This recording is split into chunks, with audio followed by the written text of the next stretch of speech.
प्रेम से बोलिए जय माता दी। आप सभी श्रोताओं का मेरे चैनल पर स्वागत है। आज मैं आप सभी को श्री दुर्गा सप्तशती का 9वां अध्याय सुनाने जा रही हूँ। अगर आपको हमारे चैनल की यह वीडियो अच्छी लगे तो कृपया करके शेयर कीजिए, सब्सक्राइब कीजिए और बेल आइकन ऑन कीजिएगा। तो आइए शुरू करते हैं 9वां अध्याय।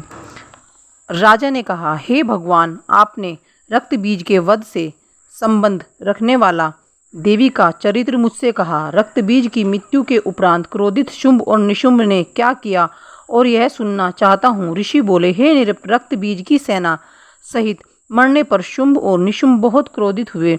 इस प्रकार अपनी बहुत सी सेना का विनाश होते हुए देख निशुंभ देवी के आगे दौड़ा।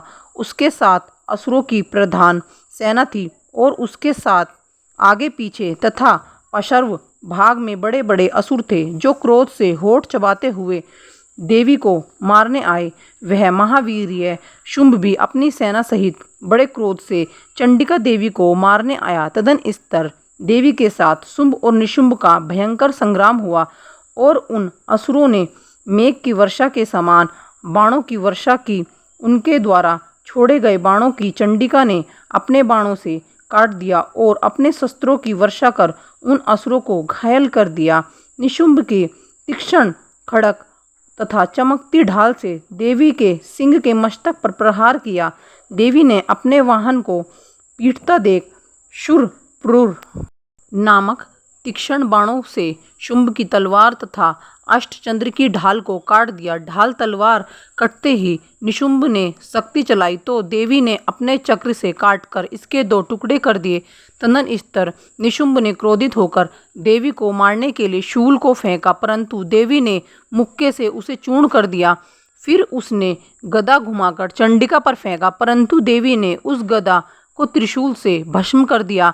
तत्पश्चात निशुंभ को फरसा लेकर आते हुए देख देवी ने बाणों से मारा तो वह पृथ्वी पर गिर पड़ा।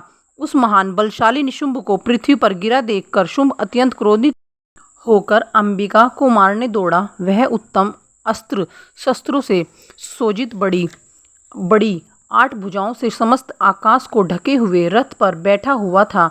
देवी ने शुंभ को आते हुए देख शंडनाद किया तथा धनुष की प्रचंडता से अति दुस्सह शब्द किया। वह असुर सेना के तेज को नष्ट करने वाला घंटे का शब्द किया, जिसकी ध्वनि संपूर्ण दिशाओं में व्याप्त हो गई। तदनंतर हाथियों के महामद को चूर करने वाले सिंह ने भी अपने गर्जन से आकाश, पृथ्वी और समस्त दिशाओं को गूंजा दिया। इसके बाद काली आकाश में दोनों हाथों से पृथ्वी पर आघात किया, जिससे ऐसा भयानक शब्द हुआ कि पहले के समस्त शब्द शांत हो गए।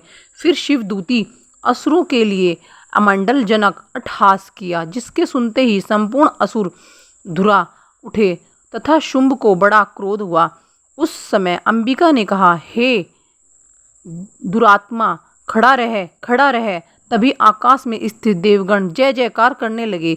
उस समय शुंभ ने अत्यंत भीषण अग्नियुक्त शक्ति छोड़ी, जिसे देवी ने अपने मोहल्का नामक शक्ति से काट डाला। हे राजन, फिर शुंभ के सिंहनाद से तीनों लोक पूरित हो गए तथा ब्रजघात के सदस्य ऐसा भयंकर शब्द हुआ कि जिसने सभी शब्द जीत लिए। शुंभ के छोड़े गए बाणों को देवी ने और देवी के छोड़े हुए बाणों को शुंभ अपने उग्र बाणों से हजारों टुकड़े कर दिए। फिर क्रोधित होकर चंडिका ने निशुंभ को त्रिशूल से मारा, जिससे वह मूर्छित हो पृथ्वी पर गिर पड़ा। इतने ही में निशुंभ की मूर्छा दूर हुई और उसने धनुष लेकर बाणों से देवी, काली और सिंह को घायल कर दिया। फिर उस असुरराज ने 10,000 भुजाएं बनाकर चक्रों तथा बाणों से देवी को आच्छादित कर दिया। तदनंतर भगवती दुर्गा ने क्रोधयुक्त हो उन अपने बाणों से सब चक्रों तथा बाणों को काट डाला। फिर असुर निशुंभ बड़ी शीघ्रता से गदा लेकर देवी को मारने दौड़ा। आती हुई गदा को देख चंडिका ने उसे अपनी तीक्ष्ण धार वाली तलवार से काट डाला। फिर उसने त्रिशूल उठा लिया। देवताओं को दुख पहुंचाने वाले निशुंभ को शूल हाथ में लेकर आते हुए देख तत्काल ही चंडिका ने उसके हृदय में अपना शूल मार दिया। शूल से घायल होते ही उसके हृदय से एक दूसरा बलवान तथा पराक्रमी पुरुष ठहर ठहर करता हुआ प्रकट हुआ। उसके प्रकट होते ही देवी ने हंसते हुए तलवार से उसका सिर काट दिया और वह भूमि पर गिर पड़ा। तदनस्तर सिंह अपने तेज दांतों से असुरों को खाने लगा। उधर काली तथा शिवदूती भी अन्य असुरों को खाने लगी। कितने ही महाअसुरों को कौमारी ने नष्ट कर दिया तथा ब्रह्माणी ने मंत्रपूत जल तथा बहुत से असुरों को निस्तेज कर दिया।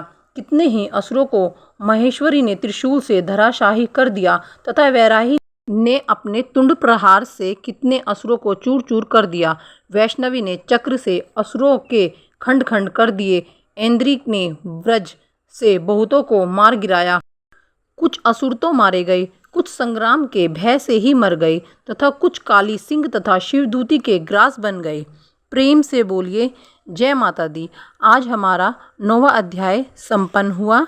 अगर आपको आज की हमारी यह वीडियो या यह सारे पाठ अच्छे लगे हों तो कृपया करके चैनल को लाइक शेयर सब्सक्राइब कीजिएगा। प्रेम से बोलिए एक बार जय माता दी।